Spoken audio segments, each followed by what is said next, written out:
Welcome to Offsite Dirt, the podcast committed to uncovering all the insights of the offsite construction industry. Join us as we delve into the realm of offsite construction solutions, modern building methods, high performance construction, lean manufacturing, and beyond. Your experiences fuel our passion for the industry, fostering collaboration and driving business growth worldwide. So let's get down to the dirt. Here's our host, Audrey Grabesic.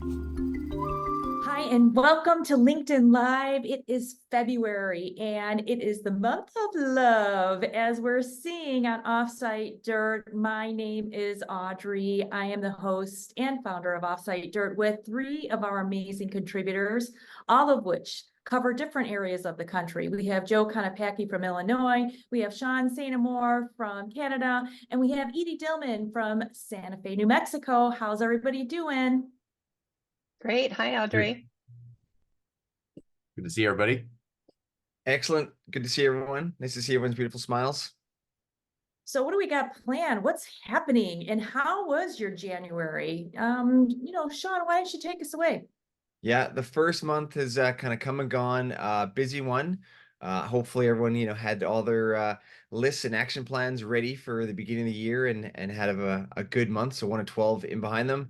But yeah, in Vancouver, we've got a few things brewing, and then I get to go see a few friends, one in particular that's here at the end of this month. So yeah, so we've got the Vancouver Spring Home and Garden Show. Then we've got BuildX, where again, really great opportunity for industry folk to come together, talk about some of the advances in innovation, all the kind of really cool things happening in their world. Hot topic of that is going to be embodied carbon and kind of the deconstruction topic, which is interesting to see how quickly high performance has kind of been overtaken by the embodied carbon conversation. So that's going to be an exciting few days here in Vancouver. Then there's a bit of a breather, and then we're getting ready for the International Builder Show, where we'll again have our friends over at Be Public there, and a few more friends will join us. And then, yeah, February's done. Can't even believe it that when you start to plan for something, and there it goes. And so then it leads into March, because Reimagine Building has a big 24-hour conference, and then we have the Mass Timber Conference in Portland. So a couple of big events on my agenda. Looking forward to it all, but of course, looking forward to seeing everybody here and hearing what they're up to, because it's all about collaborating and sharing and working together and having great discussions about the top news of the day. Shaun, can't wait to see you in Las Vegas. So we'll both be at IBS in Las Vegas, the National Home Builders Association. Big deal. I think last year was over 150,000 people. Aren't you presenting at this? Not presenting, but we've got a booth right next to the Performance Zone stage. Last year, we were really honored that Ben Bogey and Dave Cooper actually had our panels on the performance stage and lifted them into place, explaining like you can get everything, all your insulation, your weather wrap, all of your framing in just that one movement, which was incredible. But our booth was all the way like 3 buildings away last year, and this year we get to be right in the middle of high performance with some of our buddies, and 475 will be in our booth. Our collaborator, if anybody's seen our feed or following our website, we've started Signature Line of working with architects and doing collaborations of their designs offered with Be Public envelopes for high performance. And so Holly from Hereabout will fly in from Brooklyn. So if anybody wants to come meet Holly and talk about her gorgeous designs, she'll be there. Shaun is definitely going to be at the booth hanging out with me and letting me go get some food and coffee, because we know it's going to be nonstop. So that's going to be an amazing end to the month. And it does feel like February is flying by. And I do want to say, I think January and February should officially be called estimating, because we are so fortunate. We've just been inundated with new clients and requests for new estimates. Like, spring is here, building season, like everybody is gearing up and gunning right now. Like, it's going to be a crazy year. So very fortunate, wonderful start to the year. All of our partners, we had a training that kicked things off in January. And everybody was afraid to come to New Mexico for the builder training to work with the crane outside because I thought, oh, New Mexico, are we going to freeze? It was about 50 degrees out. We had sunshine. So never doubt New Mexico is a good place to come and visit, even in January. It will surprise you. So that's about it. That's a lot. I would trade for 50 degrees. We were tickling -11 a few weeks ago here in Chicago, which of course made us quite busy here with our consulting. We were doing we started the year with a BPI contractor training for their building analyst professional.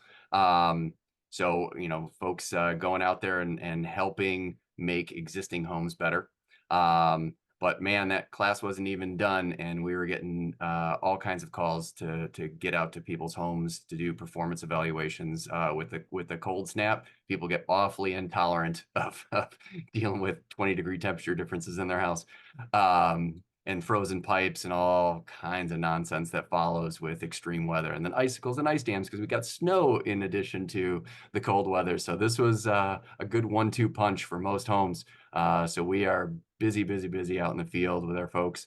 But come towards the end of February, we've got another one-day contractor training just after Valentine's Day, and then we'll see Shaun and Edie out at the International Builder Show, hang out with the gang for a few days there, and then back to Chicagoland to help out homeowners and contractors, try to get a handle on what is going on with their homes before we do some more BPI trainings this spring. So busy schedule, and we're looking at, I've got folks asking me, you're saying estimating, it's estimating season. We have summer training season. So we've got a bunch of programs and they're looking for trainers, and we are planning out July and August and September and October. So yeah, I'm not sure where we're going to squeeze everybody in. So busy. I see Cy joined us. Hey, I called into one of our other calls for some reason. Maybe that latest email Audrey sent out, like a goof. Yeah. But good to see everyone here. What's the tail end of February and March looking like for you? IBS. So I get to see you all there at the International Builder Show. Looking forward to that. Tail end of February, gosh, lots of different projects we're working on, trying to wrap a few different ones, and excited. Well, I'm not gonna say excited, but we're happy to be a part of a project team for a family that's dealing with some mold toxicity, health issues, and multiple chemical sensitivities, and it kind of like reminds us of the importance of offsite fabrication and how we can really control a lot of that with the quality control, and just having an assembly with all the layers on there, since it's already figured out beforehand when it comes to moisture mitigation and protecting those materials when they're being delivered and sent on site. So it's definitely a good month, and we're excited to reconnect with everyone at the conference, the show in Las Vegas. I'm so happy that you guys are mentioning the conference. And for those that don't know about it, this is a 1 million square foot conference. There are over, I don't know, like 200,000. I don't know. I mean, it's like insane the amount of people. And when I was talking to Shaun, I mean, he has everything specifically planned for this event. And not only is that event going on at the end of February, but also Advancing Prefabrication is going, and that's going to be from February 26th through the 29th. And I'm going to be there. I'm excited about it. I get to go back home to Colorado, Denver, Colorado. And so I get to see a lot of my developers and builder friends. And then obviously we're talking about industrialized construction, what's kind of trending, what's happening in modular construction. There are so many different tracks. I think there's 8 tracks individually of different speakers, and it's always very intimate. There's only about 3,000-4,000 people that attend, but it is certainly one of those events, if you're really starting to get into modular construction, advancing your construction methods and principles, you can really learn a lot from this conference. And Sai, on another note, we were talking about different things that were going on in January and February, and you guys did a story about the brownfield site. Would you be able to collaborate a little bit about that story for our audience? That story is going to be featured on February 22nd this month. Yeah, it's an exciting project. I'm a partner in the development company called Reland Group, and we focus on areas of cities that have been forgotten for a while and abandoned and maybe polluted. And so the city of Louisville in Kentucky has had a 17-acre brownfield site across from some of the public housing that they've had for many years there, bunker style, not in good shape. But we submitted a solicitation of interest on it, and we got selected to win development rights and also acquire that property and redevelop it into a use that will benefit the community and provide much needed housing. I think they're up to 35,000 affordable houses needed in the city of Kentucky. I'm sorry, Louisville, Kentucky. And so they've dedicated $10 million to the cleanup of the brownfield site for all the hazardous materials that's in the soil. There used to be a chemical company there. And so I'd say the 6 acres out of the 17 is where we're already planning for developing and building passive house certified, 233 passive house certified units. And so that's a big, big accomplishment, at least to get this far with Kentucky Housing Corporation, who is very much in support. And they awarded us $31 million in tax credits for low-income housing tax credits to make this happen, which is a huge, huge thing that's really needed for affordable housing everywhere to make that happen, especially the kind that we're doing that is durable, healthy, resilient. And so to certify a passive house, we're able to show that it can be affordable with prefabricated wall systems. And so we're working to design it in a manner that can do off-site build. We're still working, obviously, with the general contractor in town that has done affordable housing, but they've never done anything with high performance.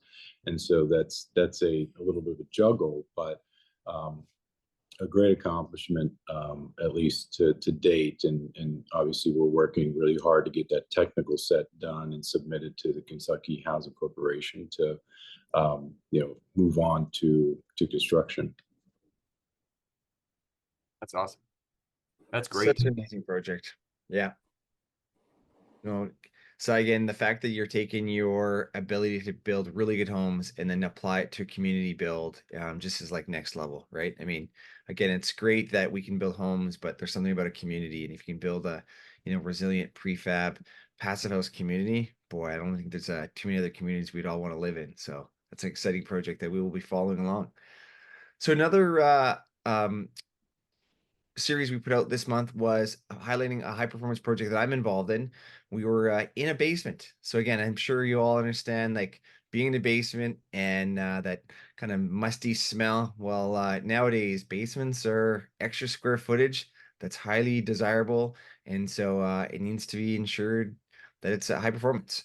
So this month we've got a feature coming out that's all about this high performance basement. So we're using some interesting products, advanced products. So how do we make comfortable, healthy basements? We're going to be showcasing all about that. So hopefully you'll enjoy the video that we put out. And what's nice about kind of the talking about this year is a repeatable system. So you'll see this is the second time we've done this project, and it's going to be a standard part of the Clay way at Clay Construction as we build high performance. And so you're going to see a couple of details that we tried to advance from our first one. But nowadays we're kind of pushing the boundaries and having to hire building envelope consultants to help take on the risk, because we're pushing towards step code 5. For those that don't know, Vancouver's building codes, and BC's building codes, we're pretty much be building a passive house by 2032. And so as of May of last year, we had to build step code 3. So our buildings and homes are 60% more energy efficient than they were in 2017, as we're working towards 2032. So at Clay Construction, our goal is to just build to as close to Paso standards, so keeping Paso standards in mind. And if we, fail, we're getting a pretty good house. And so our clients are really going to enjoy huge improvements and really enjoy a comfortable, healthy, and resilient home. So we're looking forward to keep doing things the way that we're trying to make sure moving forward, and hope you enjoy the series on a basement for the month of February. That was a fun video. Yeah, those are great details you guys have there.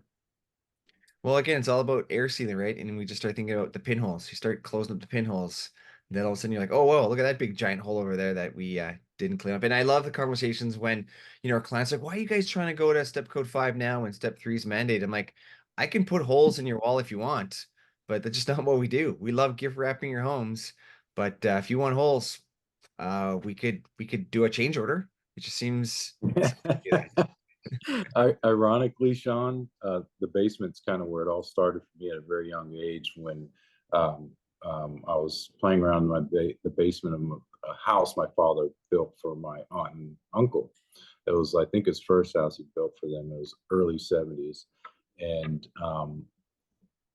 actually, he built in the early 70s, but it was probably like in the 80s when I was a kid. And I said, Dad, why is it so musty in here? And he's like, well, it's because I've tried to invent or use products to stop moisture from coming in the basement. And he said, but it's kind of hard to do that because there's nothing really out there. And he said, but it's up to you all you and your brothers and your sisters to figure that out.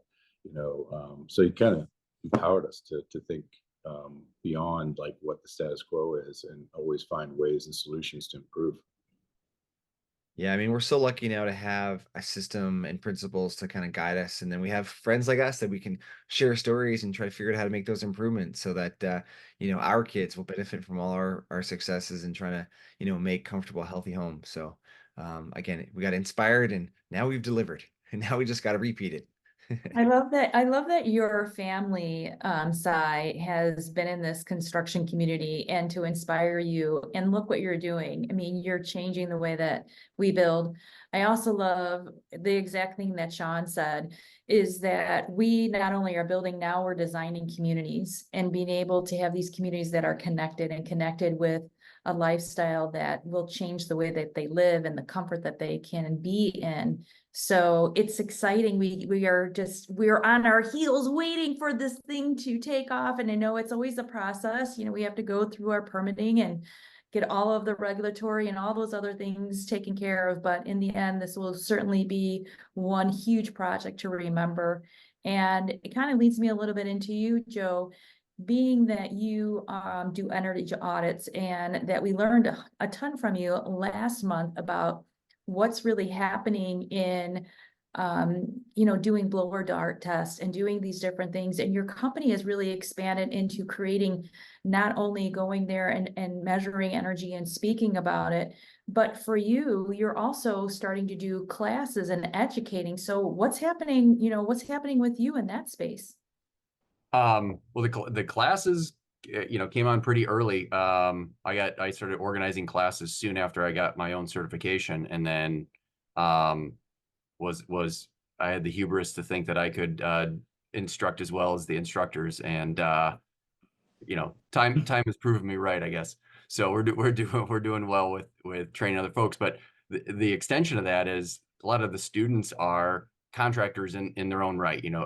Got folks doing air sealing and insulating and HVAC, and it's become a great collaborative network of folks, because there's folks that know more about HVAC than I will. There's insulators that know more about some of the intricacies of installing different products than I do. But we're pretty good at figuring stuff out. We take a lot more measurements of a lot more things.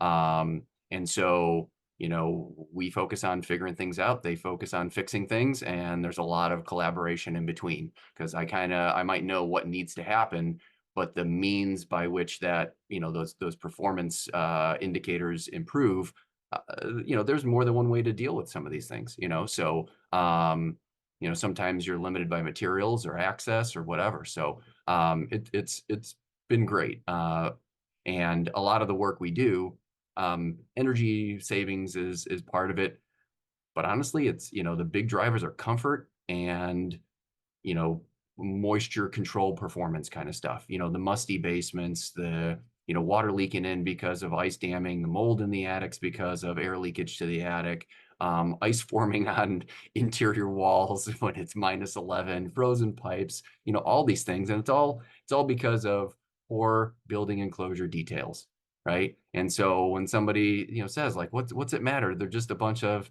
pissy little leaks. And you kind of go, yeah, but there's like 1,000 of them. But these few dozen are all collected right here, right where that pipe is, and, so yeah, they are just a bunch of little leaks until they're not, and so we want to try to get as many of them as possible, because we know we're not going to get them all unless you're building like Shaun with passive house to passive house standards, where you're getting every teeny little pinhole leak in the place. On existing homes, access is our biggest limiter, right? We can't afford to take down finishes, interior or exterior. And so, for us, the most important thing is getting the folks before they start cracking open their checkbook and going down a path, just to make sure, like, let's review your plan. Let's figure out why your house is doing what it's doing. Let's figure out where you want to be. Let's consider the different paths to get there, so that you can do the right stuff in the right order one time. Because nobody's got unlimited time, money, or emotional resource to manage this stuff. So, that's what we've been doing for the last decade or more. So it's been great. And again, doing the training really does round it out, because when our contractor students come across a house that's 9,000 square feet, 4 heating systems in 4 different locations, they're like, yeah, I'm not sending my guy out there. Give Insight a call, have them figure that mess out. And as soon as we have a clean prescription, for what the house needs, we'll come in and we'll do our thing.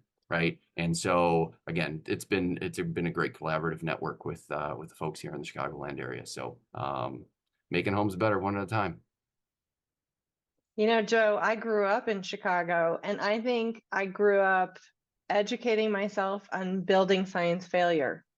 I can feel the basement. I can smell the musty. I can feel the heat going straight up that chimney, even if we had a fire burning.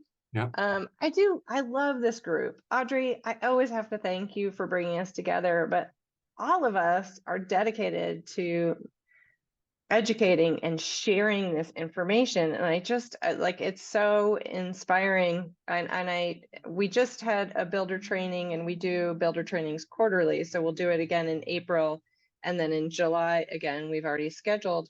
And we had a group of really wonderful, experienced builders, this group in particular from New Mexico, who had never heard anything about building science or passive house. They've just been building beautiful homes for a long time.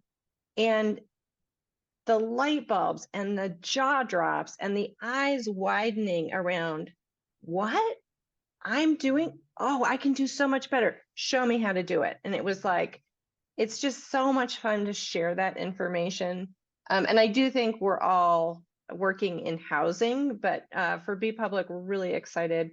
We're actually the shop just started today, building a lecture hall. So moving into other spaces where, the use changes quite a bit, from large groups to nobody, where sound is so important, where comfort and, importantly, that they're not burning a lot of electricity to keep things cool or hot when that usage is up and down so much. So we're really excited to be able to share that in future. Once it's installed, it'll be a really fun project. But I think Again, an amazing client. They send their property team to come learn about what it was, so they knew what they were going to have to do in the long term in terms of maintenance and how this was going to change their own maintenance schedule. And it was like, well, you guys have a much longer lead time. You got almost nothing to do. And then they sent their contractors. So creating these groups of people who understand, are enthusiastic, and are spreading that information is, everything that Offsite Dirt is about, right? Just a lot of really good sharing and spreading the word, whether it's online or it's in person. It's great. That's exactly what it's about. And that's why we do this, Edie. And it makes me grateful that we have decided to be dedicated to this, because really, like Joe was saying, it's really changing one house at a time. And in regards to what's been going on with Offsite Dirt, I'm just going to kind of collaborate and talk about a couple of things that we have done. We had Sneha that actually leads our lean manufacturing group, and she did a story about adapting lean globally with Mitsubishi Electric, and she did the story with Lynn Randall, and it was amazing. Lynn is this rock star, transitioning and creating lean culture at Mitsubishi Electric. So make sure to check out that one. Another amazing thing that Wesco has really been dominating and navigating through is the landscape of energy storage marketplace, and also the complexity of what's going on. I guess there is an estimated $9.8 billion regulated for 2026 for energy storage, and they are really bridging the gap between solar and wind. And we did a story, our first story with Leviton, which many of you may be familiar or not, but Leviton creates circuit breakers, smart circuit breakers, and electrical panels. That's just one of the varying products that they've done. But we did an amazing interview with them out in New York, and they specifically talked about these circuit breakers and this Decora Edge design that allows you to put the circuit breaker in that automatically has a Wi-Fi system in it that connects automatically to your smartphone and an app, so that you can regulate all of these different integrations, from lights to heating to dimming your switch. And then also they were talking about EV chargers and the system and the circuits of creating that kind of amplification for the electrical part of it. It's a really intriguing conversation. The second part of that conversation happens at the end of February. And for those that are looking to know a little bit more about 3D printing, we did an interview with StructureBot. Jim Scott is from Colorado Springs, Colorado, which is close to where Edie's at.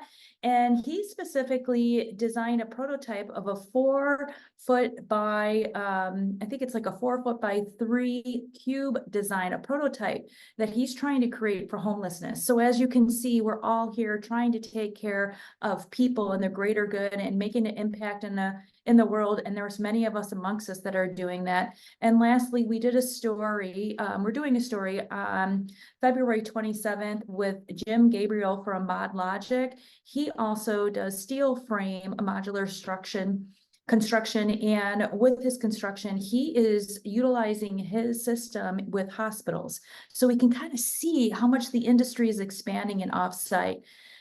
Lots of things going on this month, lots of events happening. So make sure you check us out on Offsite Dirt. And in recap, hey, Sai, why don't you just let us know what you got going on for the next couple of months? I know you got a lot of planning, a lot of, love seeing you on Instagram, talking about stories and telling people and educating them on better ways to build. Anything else going on in the next couple of months?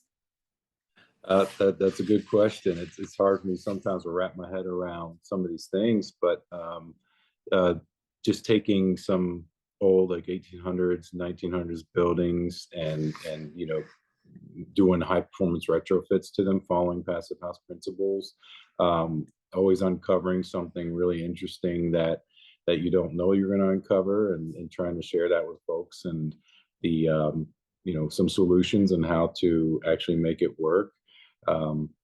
So those things are like actually really important to share with folks, because a lot of people think that you can't do it to an existing structure or an existing building, but to be able to show that, and then also kind of when you do share that, you get to talk with other colleagues and people that may have done that online and social media and figure out other different ways. But working on some off-grid projects that are in bourbon country, Kentucky and Versailles, like Woodford County. So there's some cool stuff happening there. And then some cool projects and some infill areas with some city views of the city of Cincinnati, which is pretty neat.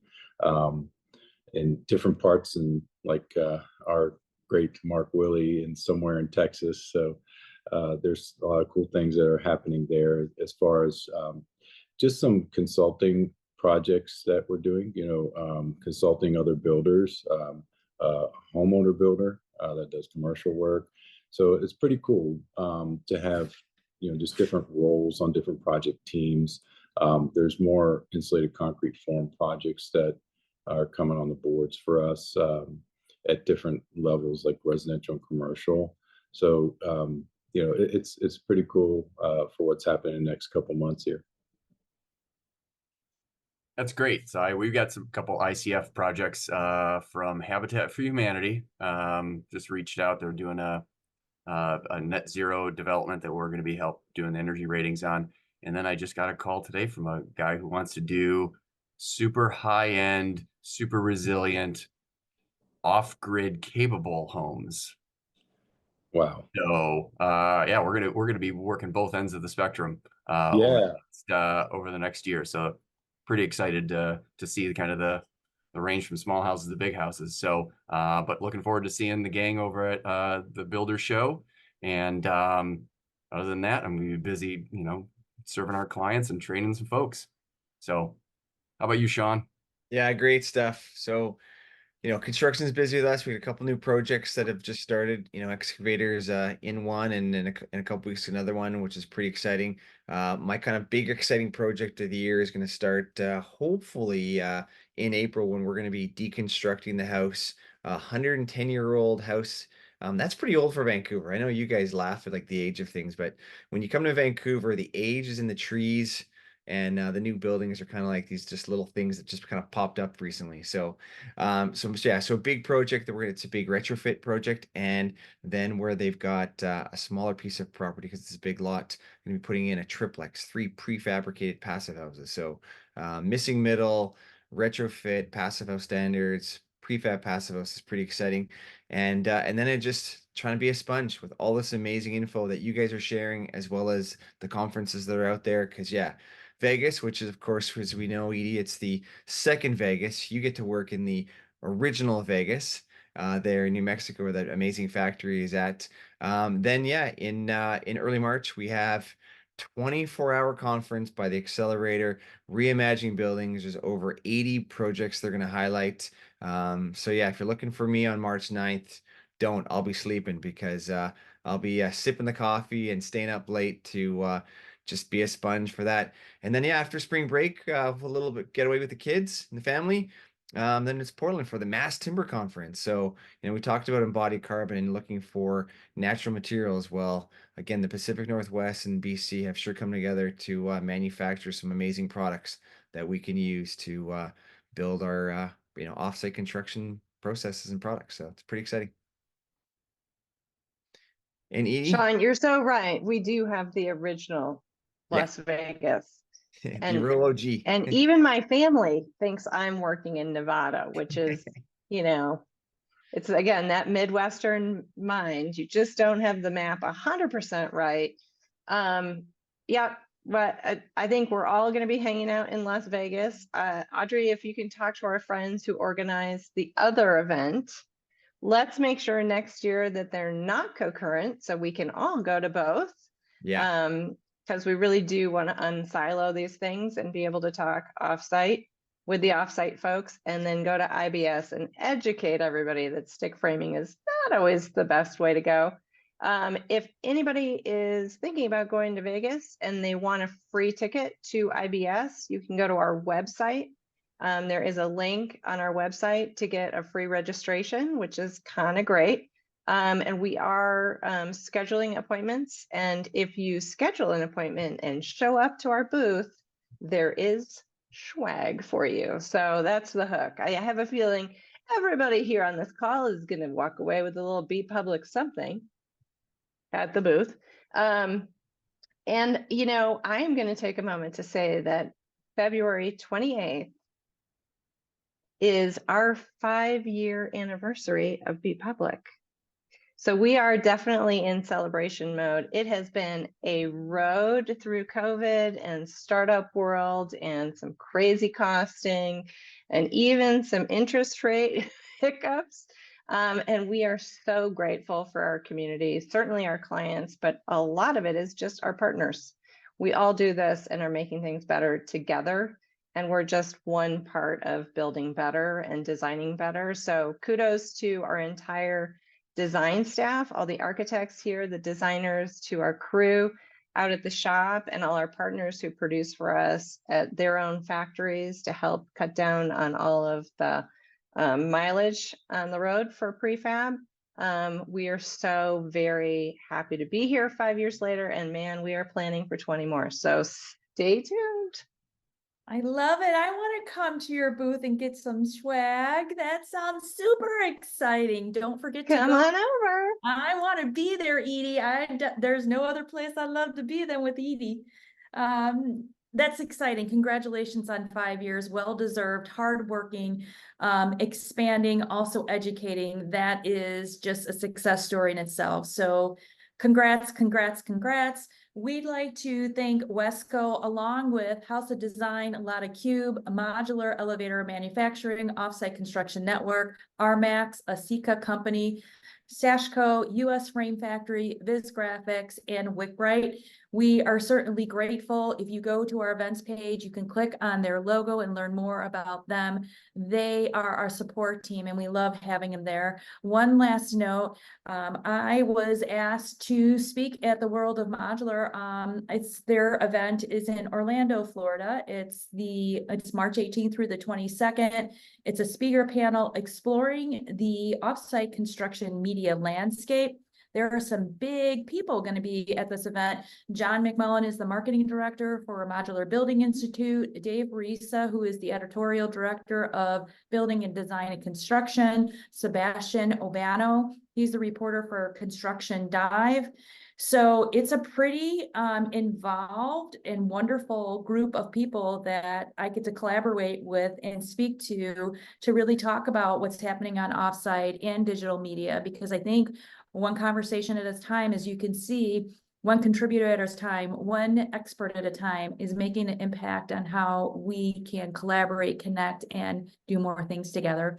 My name's Audrey Grabesic.